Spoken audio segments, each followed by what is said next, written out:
The makers of Camel cigarettes present Dick Powell as Richard Diamond, private detective.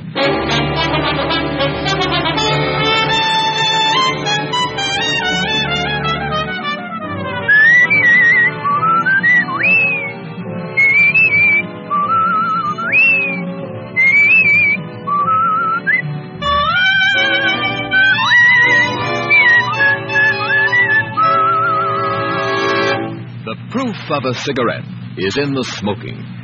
Steady smoking. Smoke only Camels for 30 days and enjoy Camel's rich, full flavor, a flavor that no other cigarette has. You'll see how mild Camels are pack after pack, how well they agree with your throat week in and week out. You'll soon see why Camel is by far America's most popular cigarette. Why Camel is the steady smoke for you.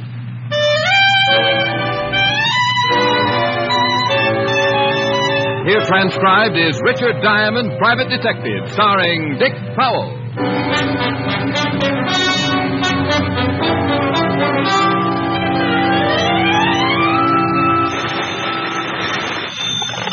Diamond Detective Agency for mayhem of distinction. Ooh. Ooh. Yes. Oh. No. Ooh. Why? Mayhem of distinction. I said that. And I said ooh. Was it that bad? Mm-hmm. Say it.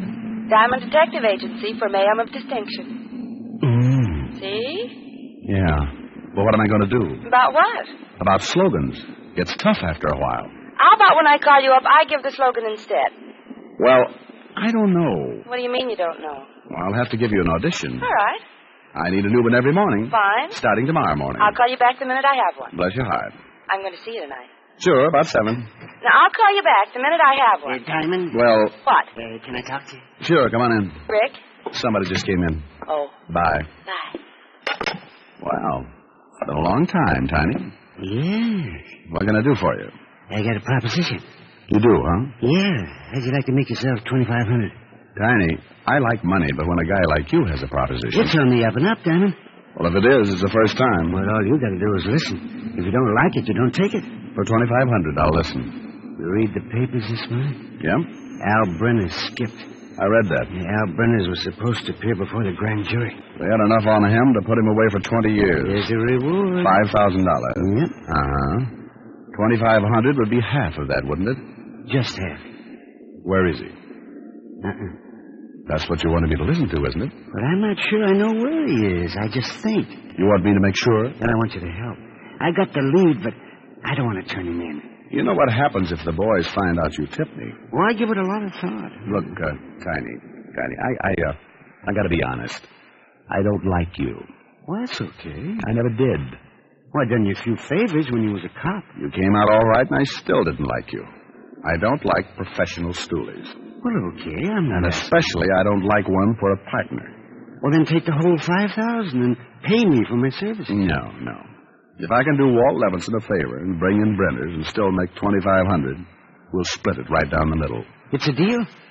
As long as I don't have to see you too much. Now, this is what I've got. There's a guy named Stringer. You heard of him? I don't think so. Well, he's not a local boy. He's an import.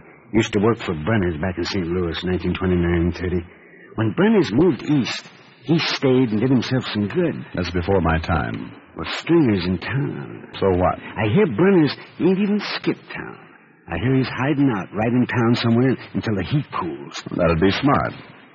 He knows they'd cover everything in and out. Well, Brenners skipped yesterday morning. The law didn't spot it until the afternoon. I heard about Stringer, and I started thinking. Brenners needs a contact. He's smart, and he wouldn't trust any of his local boys. So Stringer's it. Yeah. That's all you've got? No. I followed Stringer last night, and I lay 10 to 1 he saw Brenners. Where? You meet me tonight at the corner of Maple and Palm. Maple and Palm? Long Island. Well, what's out there? You'll be there. I'll show you. Oh, look, Tiny, you... I'm just playing it safe, Diamond. I tell you everything. You could make the score alone, and I couldn't open my mouth. Okay, Tiny. What time? 8 o'clock. Well, I'd made a deal with Tiny Gillespie. Half of a $5,000 reward for Al Brenners, one of the biggest hoodlums in the business. I'd known Tiny for a lot of years. He was a professional stoolie who knew the underworld like the inside of his shirt and didn't have a friend to his name. It was dangerous doing business with Tiny, but $2,500 can take the edge off a lot of danger. I went home, changed my clothes, and was about to pick up the phone to call Helen. Yeah? I called your office. Oh, hi, dear. How's this? Diamond Detective Agency. If you can't get Sherlock or Perry Mason for $100 a day, I start chasing. Helen. Pretty good, huh? Oh, it's great. I thought so. Just great. Why'd you leave your office so early? I was just going to call you. Rick. I can't make it until later, sweetheart. I'm sorry. But I started such a wonderful dinner. And I started making $2,500. $2,500? Yes, dear. Well, you just take your time. The dinner's not that important. I knew you'd understand. Now, work hard and don't worry about me. I'll see you when you solve the case. And get the $2,500. Rick, you don't think that I'm only interested in the money? Not in $1 million. Years.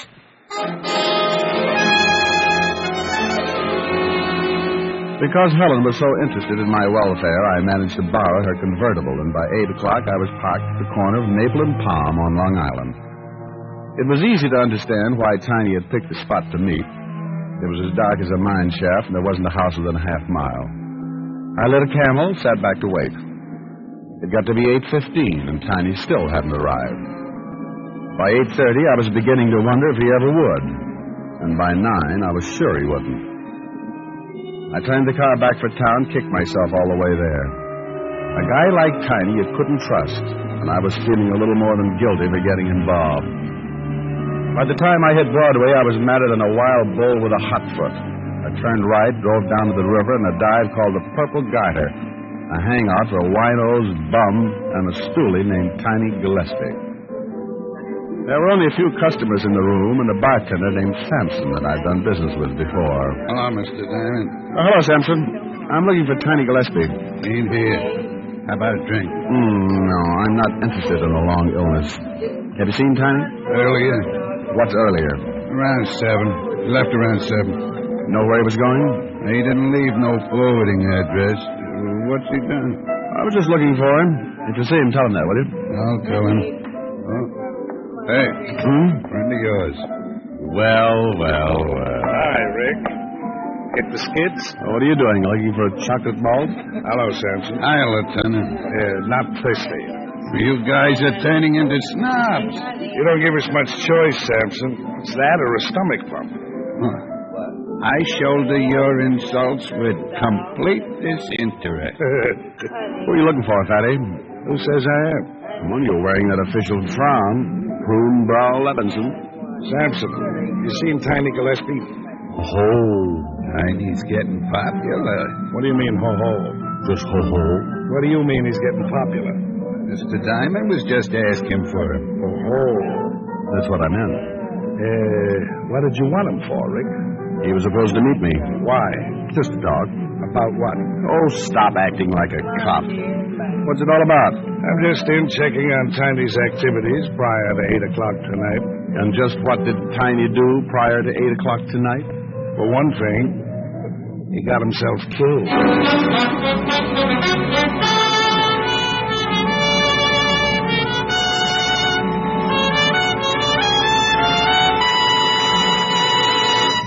Before we continue with Richard Diamond, here are a few words about smoking enjoyment. For proof of the mildness of Camels, the makers of Camels went to noted throat specialists. These doctors made weekly examinations of the throats of hundreds of people with normal throats from coast to coast who smoked only Camels for 30 days. After making 2,470 examinations, the throat specialists reported not one single case of throat irritation due to smoking Camels. Make your own 30-day Camel test, the thorough, sensible test of cigarette mildness. Smoke only Camels for 30 days and enjoy the rich, full flavor of America's most popular cigarette. See how mild Camels are, how well they agree with your throat, pack after pack, week after week. You'll soon see that Camel is the steady smoke for you. How mild can a cigarette be? Make the Camel 30-day test, and you'll see. Smoke Camels and see. And now back to Richard Diamond, Private Detective, starring Dick Powell.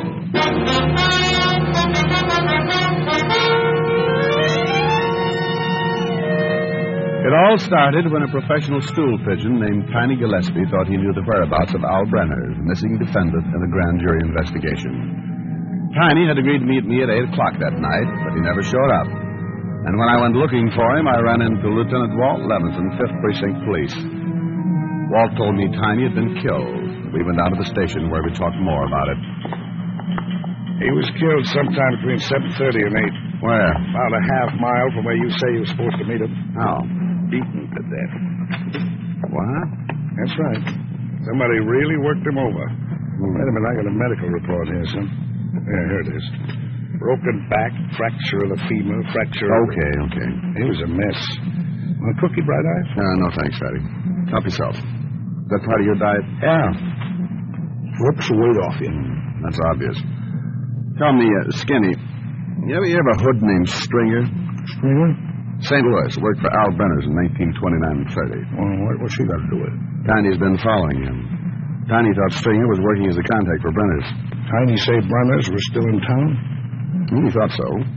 He said he followed the Stringer someplace and he believed he met with Brenners. Rick, you ought to know better than to get mixed up with a guy like Tiny. You ought to double date with my conscience. I take better care of it than you do. Want some coffee? Yeah, black. Sugar? The usual, 12 lumps. Listen, sweetie pie, if Brenners is close and Tiny was supposed to meet you a half mile from where he was killed... It's a good bet Brenners could still be in that area. Unless he skipped again and found out Tiny had him spotted. Well, he knows he'd never get out of town now, and I don't think he's too worried about killing Tiny. I don't think he'd ever figured Tiny would tell anybody what he knew.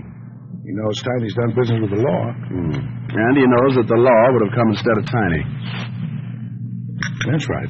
I think Brenners is worried, but if he's got a good hideout, I think he'll stay put. Here's the lab report on Tiny. Scrapings from the bottom of his shoes indicate fertilizer and new grass. Tiny's body was lying at the bottom of a gully. Nothing but dirt and clay. Any houses near? Not for miles.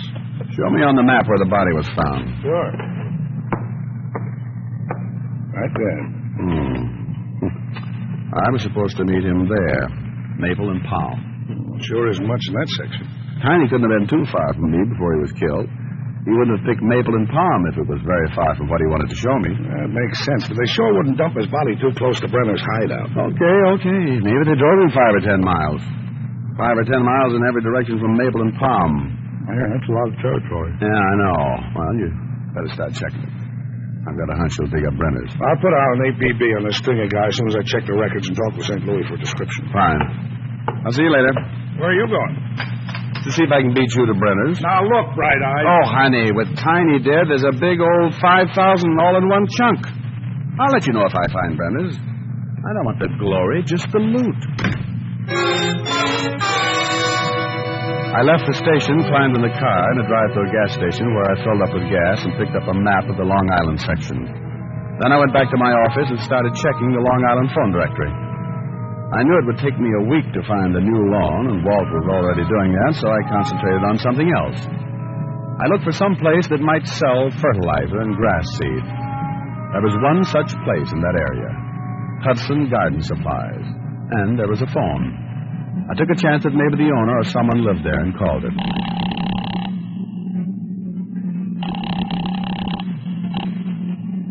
Yeah. Is this the Hudson Garden Supply? Huh? Is this the Hudson Garden? Yeah, who is this? Well, who is this? This is Hudson. Who is this? My name's Diamond. Well, what do you want? It's after 12. Did you sell any fertilizer or grass seed in the last 2 or 3 weeks? Are you kidding? You do sell fertilizer? Oh, look, wise guy. Oh, come on. This is police business. Police? Lieutenant Walt Levinson, 5th Precinct. I thought you said your name was... Diamond. You want us to come out and pull you out of bed? Oh, look, I'm sorry. It sounded like a gag. Well, have you sold any fertilizer or grass seed in the last few weeks? Oh, yes, and a lot of fertilizer. It's good fertilizer. Any grass seed? Yeah. To an address in that area? Yeah, a couple of weeks ago I sold a big load. Who'd you sell it to? I don't remember the bill. I'll have to look it up. Look it up. Well, now? Unless you want us to come out there and help you. Well, okay. Hold the phone. Good job.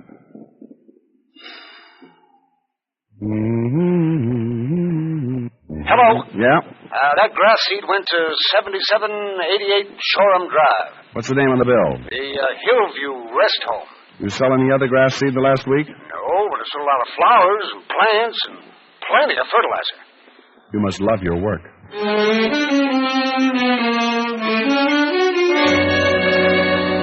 I climbed back into the car and headed back to Long Island on 7788 Shoreham Drive. 40 minutes later, I pulled up on a lonely, dark road and turned the car lights out. The Hillview Rest Home stood out against the moon like a lonely castle. It was dark, except for a light in one of the wings, and the grounds were surrounded by a high fence. I got out of the car and started walking.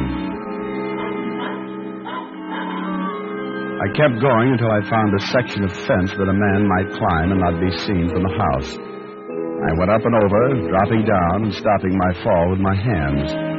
When I felt my hands, they were wet and covered with new grass. There were about 100 yards between the fence and the main building, and the moon reflected off the wet grass like a mirror. If anybody was watching from the house, I'd never make it without being seen. I got as low as I could and ran about halfway and stopped, listening. It was like a bad dream, crouching under the moon, trying to make my breath come out slowly so it wouldn't show against the cold, and feeling like I wanted to dig a hole and hide right there, or better still, wake up.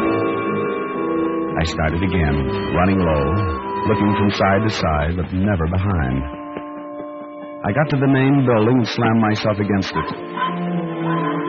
I stayed there until I caught my breath. Then I moved around to the front door and tried it. I got the surprise of my life. It was open. I found myself standing in a large room, dark except for a small red light burning over a door at the back. A staircase to my left led to the floors above, and there was another smaller room to my right that was black except for the shafts of moonlight slanting down through the barred windows. Barred windows and an open door. Something was wrong. Don't move. Don't move.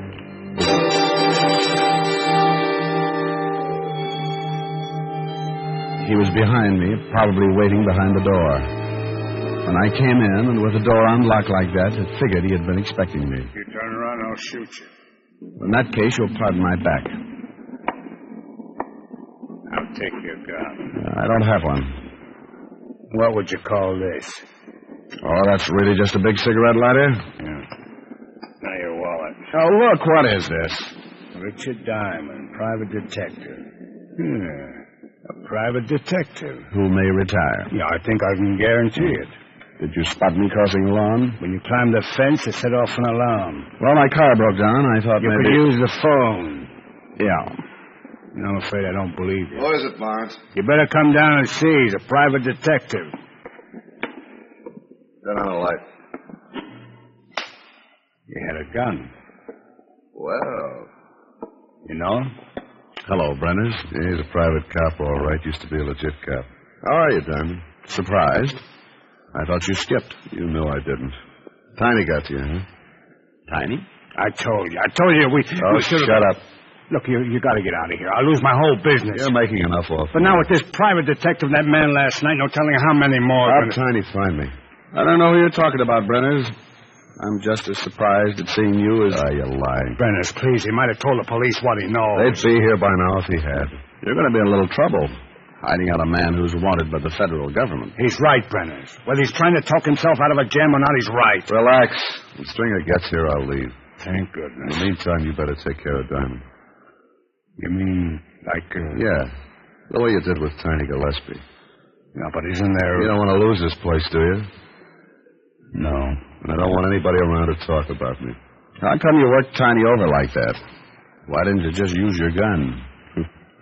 You're in for a treat, Diamond. You're going to have a hard time working me over like that. Oh, we're not going to do a thing. Hey, better take him downstairs. Stringer should be here any minute. Yeah, all right. Walk over to that door. Nice seeing you again, Diamond. Yeah. Open the door. Go on, I'll have to shoot you. Keep going. Down those stairs. You're making a big mistake. I have no choice. State's evidence might get you off easy. Oh, the murder charge? Might get just life. Yeah, I might not. Stop right there. Open the door and go on in. Oh, now, Lord. I'll shoot you right here. Okay. Alf. Alf. I'm here. What is that? I got somebody for you, Alf. Get in there. Oh, now, Lord.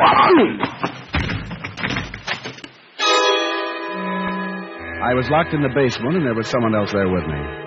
It was a man. His head was shaved clean, and his eyes were wild and staring. He was sitting in a corner, and as he pulled himself up, he looked at me, tipped his head to one side like he was listening to something. I gotta take care of you, too, huh? Then he was on his feet, shoulders hunched, and his arms hanging at his sides. And even bent over like that, he must have been 6.5 feet tall. He shuffled towards me like an ape, and I realized what it was that had given Tiny such a beating. You're bigger than the last one. You're gonna give me a little fight? Easy, boy, easy. I put my back to the wall and kept circling him, but he seemed to enjoy watching me try to get away. He'd reach out, and when I'd duck, he'd smile a horrible mouthful of teeth and rub his hands together like a little kid with a new game. I kept moving, talking to him, trying to calm him down, but I knew there wasn't a chance. The basement was a solid 4 walls and the heavy locked door, and one of us would have to die before the night was over. The way things stood, it was pretty obvious who it was going to be, and if I kept running, I was going to get tired and die a lot quicker. I stopped. Don't you want to play no more? He looked almost unhappy, like he wanted to keep on playing and wasn't going to be able to. He started moving in again, and I kicked him as hard as I could in the stomach. He doubled over, and for a second I felt bad, then he straightened and rushed me. He got his arms around me, and it was like being caught by a boa constrictor. The harder I fought, the tighter he squeezed. I started to pass out. Thought I heard shots. Then he picked me up over his head and threw me the length of the room. I tried to sit up, but I was too dazed. In the half-light, I watched him shuffle in, his arms swinging. He was so strong and didn't even know he was fighting a man. Just a doll that wouldn't play anymore, and he was going to break it in 1,000 pieces. He reached for me just when somebody on the other side of the door started shooting. The giant stopped as the bolt of the door was pulled back, and then he turned. Rick! You come to fight me, too? Look out, Ross.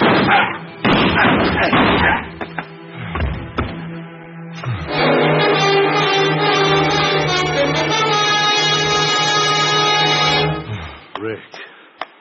How'd you find me, Walt? Located Stringer and tailed him. Saw Helen's car parked outside the fence. What is that thing over there? Oh, just an animal. It used to be a man, I guess. That's the way Tiny got killed. Ugh. How bad are you? Oh, just shaken up. But another couple of minutes and... Well, I'll give you a hand. Thanks. You get Brenners? Yeah, they're putting him in the car. Lean on me. I'm okay. What was all the shooting outside the door? Oh, Barnes. He didn't want to let me in. Who told you I was down here? The minute we came through the front door, Barnes headed down the stairs. I spotted him and went after him. Oh, bless your little heart. What are you going to do with that 5,000? Oh, Walt, I'm going to buy you the best present you ever had in your life.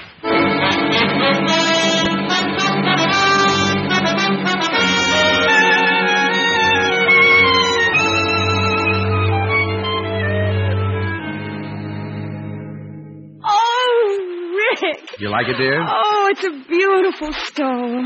Well, it's really nothing. Nothing? Got the beast doing a summer safari in Africa. No, but by Jove, this is mink. What did you expect, old girl? Unborn meadow mouse? No, but look here. There isn't a mink within 10,000 miles of Africa. Come to think of it, he was rather winded. Now, don't laugh, old girl. That mink was the biggest animal I've ever seen. Stood 6 feet high and weighed 180. Couldn't kill him. Well, then how did you ever get the stove? Gave him a haircut. Oh, no. Well, you sit right there and play the piano while I run upstairs and put on something that'll show off my stove. All right, dear.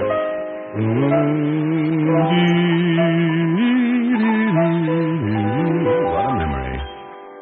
Oh, baby, what I couldn't do with plenty of money and you. In spite of the worry that money brings, just a little filthy lucre buys a lot of things, and I can take you to places you'd like to go. But outside of that, I've no use for dough. It's the root of all evil, of strife and upheaval. But I'm certain, honey, that life could be sunny with plenty of money and you. That was pretty. Thank you. Ooh. How do I look? Oh, that mink never had it so good. Are we going to dinner? Right, dear. I'm going to buy you the fanciest... Oh, I'll get it.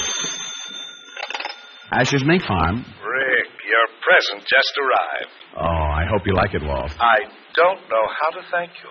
Well, it's nothing. I know. Wear it in good health, and I'll see you soon. I'll never forget you for this, old man. Bye. What? Mm-hmm. He loved his present. Oh, you got him a present, too. Well, he saved my life. I bought him a beautiful cashmere uniform. Cashmere He uniform? couldn't get over it. Now, let's go, dear. Rick, you must have spent an awful lot of money. For the people I love. I've still got about $1,500 left. That's pretty good after taxes. Taxes! Rick! Oh, give me a pencil, give me a pencil. Right there on the stand. Oh. Didn't you take out any withholding? $5,000. $750 cashmere uniform. $27.50 each stole. Take away. Take away. Take away. Oh! Ricky! I owe the government $1,600.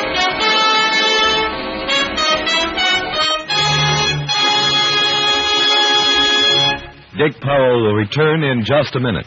Tens of thousands of doctors in all branches of medicine, in all parts of the country, were asked what cigarette they smoked. The brand named most was Camel. Yes, according to this nationwide survey, more doctors smoke Camels than any other cigarette. Enjoy Camels, the cigarette so many doctors enjoy.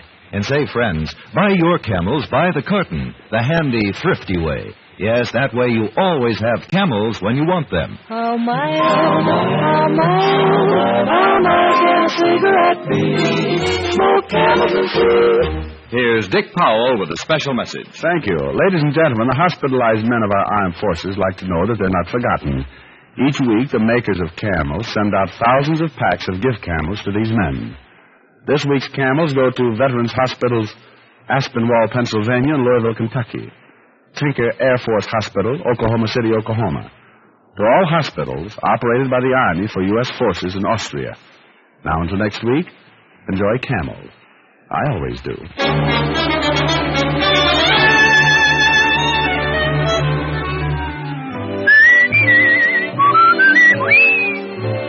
Tonight's transcribed adventure of Richard Diamond was written and directed by Blake Edwards with music by Frank Worth. Virginia Gregg played the part of Helen Asher, and Alan Reed was Lieutenant Levinson. Others in the cast were Howard McNear, Ed Max, Jay Novello, and Joel Samuels. Be sure to listen to another great Camel show, Vaughn Monroe and the Camel Caravan, every Saturday night. The bite is out and the pleasure's in when you smoke Prince Albert. The bite's out and the pleasure's in when you pack your pipe with America's largest selling smoking tobacco, Prince Albert. PA's Choice Tobacco is specially treated to ensure against tongue bite. Yes, with Prince Albert, the bite's out and the pleasure's in. And there's more tobacco in the pocket tin. Listen next week for another exciting adventure of Richard Diamond, starring Dick Powell. This is Your FBI. The official broadcast from the files of the FBI follows immediately. Stay tuned. This program came to you from Hollywood. This is the American Broadcasting Company.